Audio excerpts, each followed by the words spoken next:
Mr. Rahul Gandhi has a stature across the globe. Now, if you are Prime Minister of a country like India, inevitably you have a reach across the globe. But somebody who has not been Prime Minister yet is leader of opposition, having that kind of outreach and demand itself is a very significant thing. And I think India should be using it to its own advantage rather than running down any such decision that's taken after great thought and consideration. Now, what is important at any given time is that Parliament is important, but it's equally important for Mr. Gandhi as indeed it is for the Prime Minister. But then there are international events that cannot be changed because of Indian Parliament, etc., beyond a certain point. So when a decision is finally taken after much thought that this is an important event and it should be an event that should not be missed, I think for somebody to then raise queries about it and questions about it is completely uncharitable, unkind, and I believe unreasonable. But be that as it may, we are looking at the positives of this visit to Germany.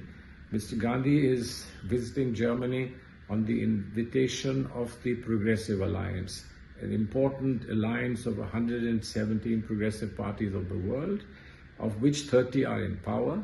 He has been invited to the presidium of the Progressive Alliance, and I believe that his contribution there, as indeed it was at the Bharat Summit where the Progressive Alliance was delighted to meet with him, I think his contribution will be enormous. We are in an uncertain world. A new world order is emerging. We are not entirely comfortable with some of the directions of the new world order. And obviously there are many imponderables that need to be dealt with. Our relationship with Europe, Europe's relationship with the rest of the world, Europe's relationship within Ukraine, Russia, all these things matter enormously.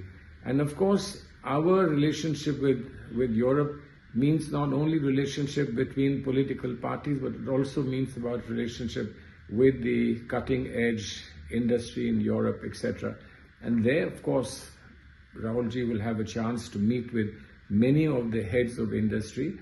And what he will bring back for India is something that India cannot overlook. India needs as much participation of investment from the world, including from Europe, as possible. And I think that will be a major contribution that Mr. Gandhi will make.